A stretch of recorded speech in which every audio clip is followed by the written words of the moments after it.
వందే శంభుం ఉమాపతిం సురగురుం వందే జగత్కారణం వందే పన్నగభూషణం మృగధరం వందే పశూనాం పతిం వందే సూర్యశశాంకవన్హినయనం వందే ముకుందప్రియం వందే భక్తజనాశ్రయం చ వరదం వందే శివం శంకరం. హర హర మహాదేవ. వసుదేవసుతం దేవం కంసచాణూరమర్దనం దేవకీ పరమానందం కృష్ణం వందే జగద్గురుం. ఓం నమో భగవతే వాసుదేవాయ. మనము ఈ ప్రార్థనలు చేస్తాం. శివుడు ఎక్కడో ఆకాశంలో ఉంటాడు, లేకపోతే శ్రీకృష్ణుడు ఎక్కడో గోలోకంలో, శివుడు కైలాసంలో ఉంటాడు. మైథలాజికల్ స్టోరీస్గా మనము చదువుకుంటూ ఉంటాం. మైథలాజికల్ స్టోరీస్ కాదు నాయన అవి.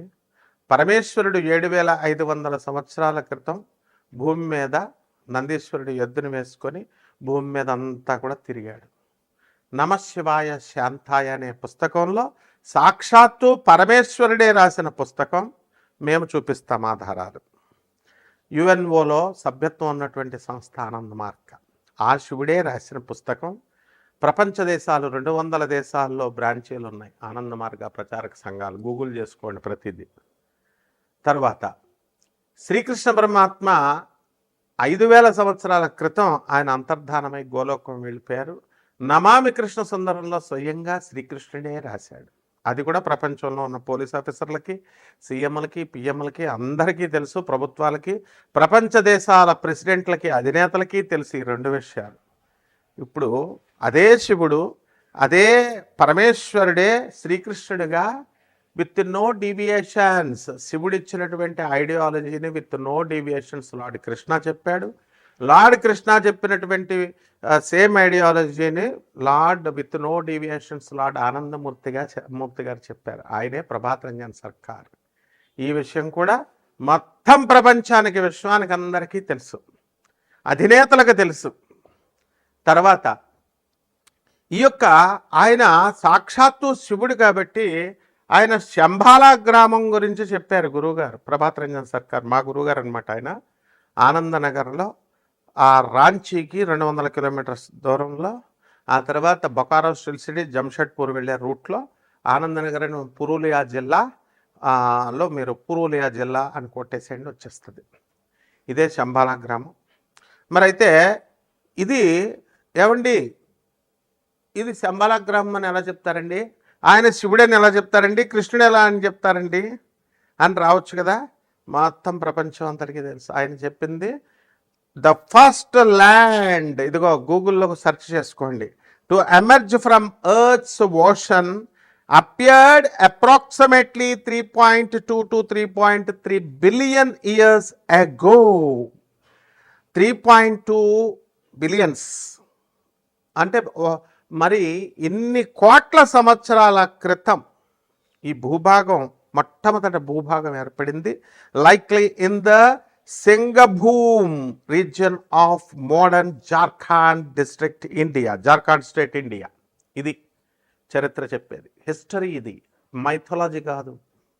ఇది రామాయణం కల్పితమండి, భాగవతం, మహాకావ్యం ఇవన్నీ కల్పితాలండి, పురాణాలు, కుక్కిట పురాణాలు అలా చెప్పం మనం. హిస్టరీ ఇవన్నీ చరిత్ర నిజాలు చెప్తున్నాం మనం. గూగుల్లో చూసుకోండి.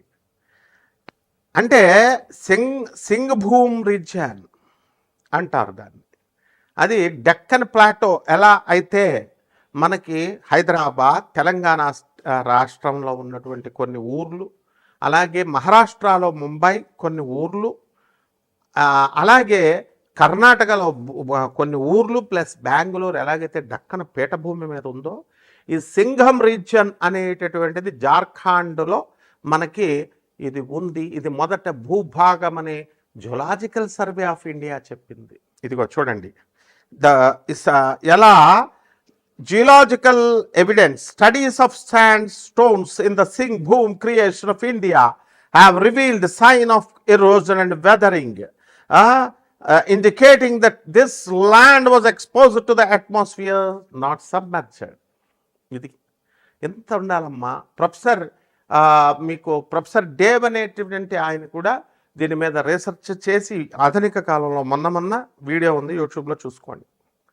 అంటే మన గురువుగారు సాక్షాత్తు పరమేశ్వరుడే మనకి లార్డ్ కృష్ణగా వచ్చారు, మరి ఆయనే ఆనందమూర్తిగా వచ్చారు. అసలు అప్పులతో బాధపడిపోతున్నాం మనందరం కూడా. పెళ్ళిళ్ళు కావట్లేదండి ఎంత పెద్ద పోస్టుల్లో ఉన్న వాళ్ళకు కూడా, వాళ్ళ పిల్లలకు కూడా. అలాగే విడాకులు అయిపోతున్నాయండి. తర్వాత ఏమండి ఆర్థిక బాధలు బాగా, ఫ్యాక్టరీస్ నడుపుతున్నాం, మా స్థలాలు అమ్ముడవట్లేదు, మా ఫ్యాక్టరీలు అమ్ముడవట్లేదు, మా భార్య కొడుతుంది. ఇలా రకాలు ఉన్నాయి. మీకు తెలియదు, నాకు కొత్త కాదు కదా, నాకు అన్ని ఫోన్లు వస్తుంటాయి. భార్య తనులు తినేవాళ్ళు ఉన్నారు, మామగారిని కొట్టే కోడళ్ళు ఉన్నారు, అన్ని రకాలు ఉంటారు. ఎందువలనంటే ఈ మానవుడు అనేటటువంటి వాడు అక్కడ దేవతలకి రాక్షసులకి మధ్య లక్షణాలు ఉంటాయి. అలాగే మనము మంచోళ్ళు ఉంటారు, చెడ్డోళ్ళు ఉంటారు. కాబట్టి ఇక్కడ ఆ గురువు గారైనటువంటి ప్రభాత్ రంజన్ సర్కార్ మన గురువుగారు 1993లో నోబెల్ ప్రైజ్నే ఇప్పించారు. ఆయన ప్రగతిశీల ప్రయోజక తత్వం అని ఒక తత్వం ఇచ్చారు. ప్రౌట్ అని, ప్రోగ్రెసివ్ యూటిలైజేషన్ థియరీ అని. ఆ థియరీని పట్టుకొని ప్రొఫెసర్ డాక్టర్ రవిభాత్రా అని గూగుల్ చేసి చూసుకోండి, వికీపీడియా చూడండి ఆయనది. మై ఇన్ఫ్లుయెన్సర్స్ పిఆర్ సర్కార్ అని ఉంటుంది. And PROUT progressive utilisation theory మీద ఇచ్చారు. ఆయన రీసెర్చ్ చేశాడు, నోబెల్ ప్రైజ్ వచ్చింది. అంటే ట్రంప్ దేశాధ్యక్షుడయ్యండి, అమెరికా అగ్రరాజ్యంగా చెప్పుకుంటున్న ఆయన నాకు నోబెల్ ప్రైజ్ ఇవ్వండి రా బాబు అంటే నోబెల్ ప్రైజ్ రాలేదు, ఆయనకి ఎవరు ఇవ్వలేదు. కానీ మన గురువు గారు నోబెల్ ప్రైజ్ అవలేలగా తన శిష్యుడైనటువంటి, మేము చూసాం డాక్టర్ రవిభద్ర, ఇప్పుడు కూడా 90 years ఉంది. Texas south Methodist university professor, అతను రిటైర్డ్ అయ్యాడు. ఆయన ఈ నోబెల్ ప్రైజ్ విన్నర్ తెచ్చుకున్నారు. కాబట్టి మనందరం కూడా తెచ్చుకోవచ్చు ఆ యొక్క ఫిలాసఫీ మీద వర్క్ చేసి. ఇంకా ఎన్నో ఫిలాసఫీస్ ఇచ్చారు. ఫస్ట్ ఒకటి చెప్తాను. కాబట్టి మీ సమస్యల పెద్ద సమస్యలు కాదు, ఇది గుర్తుపెట్టుకోండి. నెంబర్ 1. నెంబర్ 2, సాక్షాత్తు దేవుడు ఎక్కడో లేడు, మనకి దేవుడు మన మధ్య ఉన్నాడు. స్పిరిట్గా, హోలీ స్పిరిట్గా మన మధ్య ఉన్నాడు. ఇది ప్రగాఢంగా మీరు నమ్మాలి. నమ్మకుండా మీకు వేరే ఆల్టర్నేటివ్ లేదు. కృష్ణుడు మధురలోనే పుట్టాడు. కృష్ణుడు బర్సానాలో రాధమ్మ పుట్టింది.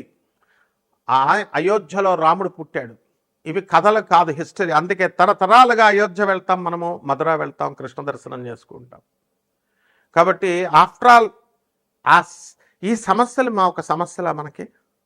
సాక్షాత్తు పరమేశ్వరుడే మన భూమి మీద మృత్యులోకం, మనం చచ్చిపోతాం. మనం చచ్చిపోయి తుమ్ముకొక చావు, ఒక తుమ్ము గట్టిగా రాకపోతే చచ్చిపోతాం. ఒక్క నిమిషము హార్ట్ సరిగ్గా పనిచేయకపోతే చచ్చిపోతాం. ఇలాంటి తుచ్చమైన మరణం ఉన్నాడు. మోక్షాన్ని ఇవ్వగలిగేటటువంటి గురువు ప్రభాత్ రంజన్ సర్కార్ ఆనందమూర్తి గారు. ఆయన మనకు వెళ్ళిపోతూ కలియుగంలో ఒక మంత్రం ఇచ్చారు, బాబా నామ్ కేవలం అని. ఈ మంత్ర జపం ఎంత జాగ్రత్తగా చేసుకోండి. నేను చెప్పేది వరల్డ్ ఫ్యాక్ట్. కాబట్టి వారు ప్రధానమంత్రులు, రాష్ట్రపతులు, ఎంపీలు, ఎమ్మెల్యేలు, ఐపీఎస్ ఆఫీసర్లు, ఐఏఎస్ ఆఫీసర్లు, చదువుకున్నటువంటి వాళ్ళందరికీ తెలుసు. జమాల్పూర్లో ఆయన బీహార్లో జన్మించి ఆనంద్ మార్గ్ ఆశ్రమాన్ని ఇప్పుడు ప్రపంచ దేశాలన్నీ ఉన్నాయి, చూసుకోండి.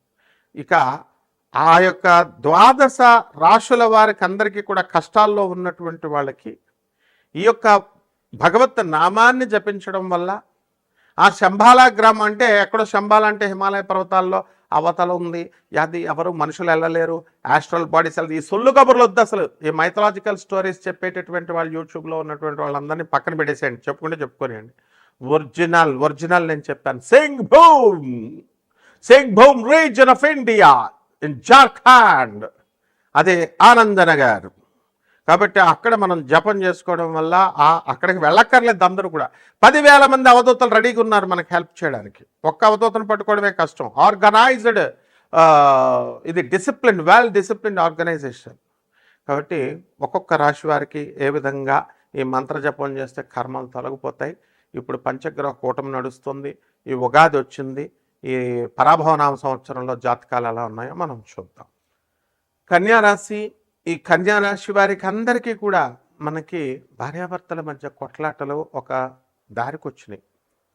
అండ్ డెఫినెట్గా ఈ కన్యారాశి వాళ్ళు ఆర్థికంగా మా సమస్యలు, అప్పులు, బాధలు తీరుతాయండి అని అంటే తీర్చాలనే మనస్సు ఉండాలి. అసలు ఇండియాలో డబ్బు లేనటువంటి వాడు లేడు. ప్రతి ఒక్కరి దగ్గర డబ్బు ఉంటుంది, దాచేస్తారు. నా దగ్గర డబ్బులు లేవు, డబ్బులు లేవు, డబ్బులు లేవు. అప్పు తీసుకున్నప్పుడు తెలియదా ఇవ్వాలని తిరిగి? నీకు మాత్రం అప్పు ఇవ్వాల్సినోడు మాత్రం తెచ్చిచ్చేయాలి, నువ్వు మాత్రం అవతలాడికి అప్పు ఎగ్గొట్టేసేయాలి. అందువల్లనే నీకు మొత్తం క్లోజ్ చేసేస్తాడు డెస్టినీ దేవుడు. బీ బ్రాడ్ మైండ్ నేర్చుకోవాలి ఫస్ట్ మనం. ఆ తర్వాత స్థలాలు కొందామా, ఇల్లు కొందామా, అవన్నీ టెంపరీ అయ్యా బాబు. బంగళాలు కొన్న వాళ్ళే పైకి వెళ్ళిపోయారు. కాబట్టి ఇల్లు స్థలాలు కొనేటటువంటి వాళ్ళు కొంటారు. అండ్ సాఫ్ట్వేర్ జాబుల్లో, ఇతర నాన్ ఐటీ జాబ్స్లో, ఫారిన్ కంట్రీస్లో ఉన్నటువంటి వాళ్ళు, ఎవరికైతే ఉద్యోగాలు లేవో అటువంటి వాళ్ళకందరికీ కూడా ఉద్యోగాలు రావడానికి అవకాశాలు ఉన్నాయి.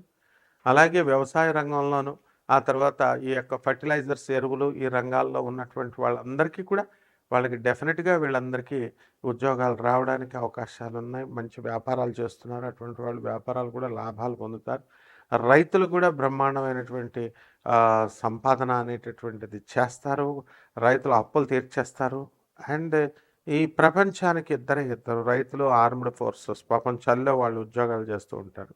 సో వాళ్ళకి పరిస్థితి బాగుంటుంది. అండ్ పంతులు గారులకు అస్సలు పెళ్లి చేయట్లేదు. ఎందువల్లంటే సంపాదన ఏం తెలుసా మీకు? ఒక్కొక్క పంతులు గారికి 2 lakhs సంపాదన ఉంది. ఆ వృత్తి స్టాండర్డ్ కాదని సాఫ్ట్వేర్ ఇంజనీర్లకు ఇస్తున్నారు. పంతులు గారులు ఎంతోమంది బాధపడుతున్నారు. రైతులకు ఇవ్వట్లేదట, పంతులు గారికి ఇవ్వట్లేదట. ఈ యాటిట్యూడ్ చేంజ్ చేసుకోండి. అండ్ డెఫినెట్గా పెళ్ళికొడుకుని చూసేటటువంటిప్పుడు ఈ యొక్క ఆస్తుపాస్తులు చూడకూడదు. అలాగే డబ్బు ఉందా, ఉద్యోగం ఉందా, you should not look at that. మన క్యారెక్టర్ మంచిదా కాదా, ఫ్యామిలీ మంచి బ్యాక్గ్రౌండ్ ఉందా లేదా, ఇది చూసుకోండి. లేకపోతే డైవర్స్లే. నాకు వచ్చే 10 కాల్స్లో నా స్టూడెంట్స్కి 10 కాల్స్లో 8 విడాకులే సంవత్సరం లోపల. ఆనరబుల్ జడ్జెస్ చెప్తారు, ఐపీఎస్ పోలీస్ ఆఫీసర్స్ చెప్తారు, మేము చెప్తున్నాం చదువుకున్న వాళ్ళు, ప్రొఫెసర్లు అందరూ కూడా. But still you are not hearing. So ఈ యొక్క రాశి వారికి అందరికీ కూడా మీ యొక్క ఫేట్ని మార్చుకోండి. తప్పకుండా మీ చేతుల్లోనే ఉంటుంది అదృష్టాన్ని మార్చుకునేటటువంటిది. దాని బాబానాం కేవలం అనేటటువంటి మంత్రాన్ని జపించండి. దాంట్లో ఉన్నటువంటి వైశిష్ట్యాన్ని అంతటినీ కూడా గూగుల్లో, యూట్యూబ్లో చూసుకోండి. ఆ తర్వాత సాధన, 6 steps ఆఫ్ సాధన ఉంటుంది. ఆ సాధనని తప్పకుండా ఈ యొక్క అప్పుల బాధల నుంచి, వీటి నుంచి వెళ్ళేది 6 steps మేము నేర్పిస్తాం. హైయర్ ఎనర్జీ, హైయర్ ఫ్రీక్వెన్సీ ఉన్నటువంటి దేవతను లోయర్ ఎనర్జీకి ఎలా ట్రాన్స్ఫర్మ్ చేయాలి, అక్కడి నుంచి మీరు ఎలా సాధన చేయాలి, దిస్ ఆల్ వెరీ సైంటిఫిక్ అనమాట. కాబట్టి దోస్ హు ఆర్ వెరీ సీరియస్గా ఉన్నటువంటి వాళ్ళు మాత్రం నాకు కాల్ చేయండి, తప్పకుండా మేము హెల్ప్ చేస్తాం. శుభమస్తు.